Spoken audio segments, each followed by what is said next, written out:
یا مستقبل میں آئیں گی، وہ ساری کی ساری نعمتیں فانی ہیں، دوام نہیں ہے ان نعمتوں کا۔ گاڑی ہے، بنگلہ ہے، کوٹھی ہے، مکان ہے، دوست ہے، والدین ہیں، جتنی بھی نعمتیں ہیں ہمارے پاس، دوام نہیں ہے انہیں، ساری کی ساری فانی ہے۔ لیکن قرآن کے پہلے پارے سے میں نے جو نغمے آپ کے سامنے پڑھے ہیں، اللہ ارشاد فرما رہا ہے ان میں کہ میں اپنے ان بندوں کو ایمان لانے کے بعد جو نیک عمل کریں گے انہیں جو نعمتیں دوں گا، رب فرما رہا ہے ان نعمتوں کو دوام ہوگا، وہ دائمی ہوں گی۔ اور پھر اللہ نے اپنے محبوب کی زبان سے کہلوایا کہ محبوب ایمان لانے کے بعد جو نیک عمل کر رہے ہیں انہیں یہ خوشخبری دے دو، بشارت دے دو کہ تمہارے رب نے تمہارے لیے نیک عملوں کی وجہ سے جنت کے پھل، وہاں پہ پاکیزہ بیویاں یہ تمہارے لیے رکھی ہوئی ہیں۔ اور محبوب نے یہ بھی بتا دینا یہ جتنی نعمتیں میں تمہیں دوں گا یہ ساری کی ساری نعمتیں جو ہے وہ تمہارے لیے دائمی ہوں گی۔ کیوں؟ اس لیے کہ یہاں پہ انسان آیا ہے اللہ کا قرب حاصل کرنے کے لیے، یہاں سے اس نے جانا ہی جانا ہے، جتنی مرضی عمر پالے اس نے آخر چلے جانا ہے، لیکن اگلی جو اللہ نے زندگی عطا کرنی ہے وہ زندگی بھی دائمی ہے۔ جب وہ زندگی دائمی ہے تو پھر اللہ نے جو نعمتیں عطا فرمانی ہے وہ نعمتیں بھی دائمی ہیں۔ انسان کے پاس بڑا کچھ ہو، بے شمار اس کے پاس نعمتیں ہوں، کسی نعمت سے اسے لگاؤ ہو اور اسے یہ پتا ہو کہ یہ نعمت میرے سے چلی جائے گی، MNA کی کرسی چلی جائے گی، MPA کی سیٹ میرے سے چلی جائے گی، ASI کا عہدہ جا بھی سکتا ہے، اگر وہ عطا کر رہا ہے وہ لے بھی سکتا ہے، تو انسان پھر حالت عیش میں بھی ان نعمتوں سے صحیح انداز سے لطف نہیں اٹھا سکتا، وہ فائدہ نہیں لے سکتا۔ تو اس لیے اللہ نے اپنے محبوب کو فرمایا اے میرے محبوب ایمان لانے کے بعد جو نیک عمل کر رہے ہیں انہیں یہ بشارت دے دو کہ نیک عملوں کے بعد اللہ تمہیں جنت عطا فرمائے گا، جنت کے اندر اللہ تمہیں پھل عطا فرمائے گا، اس کے بعد رب ذوالجلال تمہیں پاکیزہ بیویاں عطا فرمائے گا، اور یہ ساری کی ساری نعمتیں کریم پروردگار تمہیں ہمیشہ کے لیے عطا فرمائے گا، ہمیشہ کے لیے، انہیں فنائیت نہیں ہے، بقا ہے، یہ ہمیشہ کے لیے جو ہے وہ نعمتیں تمہارے پاس رہیں گی۔ بنیادی طور پہ اگر دیکھیں نا تو انسان کو مکان کے ساتھ لگاؤ ہے، طعام کے ساتھ لگاؤ ہے، کھانے کے لیے انسان کتنی جد و جہد کر رہا ہے، کوئی جھوٹ نہیں وہ دیکھ رہا، کوئی فراڈ نہیں دیکھ رہا، کوئی سود نہیں دیکھ رہا، انسان بس اس فکر میں لگا ہوا ہے کہ مجھے روپیہ ملے، پیسہ ملے، رزق ملے، وہ جس انداز سے بھی آ جائے۔ کتنی جانیں جو ہے نوجوانوں کی تباہ کر دی گئی ہیں نشے کی صورت کے اندر، نشے پہ لگا دیا ہے، کسی کو پاؤڈر کے اوپر لگا دیا ہے، صرف اس لیے کہ میرے پاس پیسہ آ جائے۔ ساری نعمتوں کو جو ہے فنائیت ہے، تو اللہ فرما رہا ہے میرے محبوب خوشخبری دے دو اپنے غلاموں کو، نیک عمل کرنے کے بعد اللہ تمہیں جنت عطا کرے گا،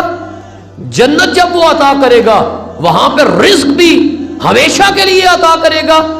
جب رزق دے گا تو اے انسان تیری ضرورت ہے بیوی اور نیک بیوی، تمہیں وہ عطا کروں گا لیکن ہمیشہ کے لیے جو ہے وہ عطا کروں گا۔ محبوبی نے خوشخبری سنا دے، اپنی زبان نبوت سے سنا دے۔ اب آقا صلی اللہ علیہ وسلم جب تک اس کائنات کے اندر رہے،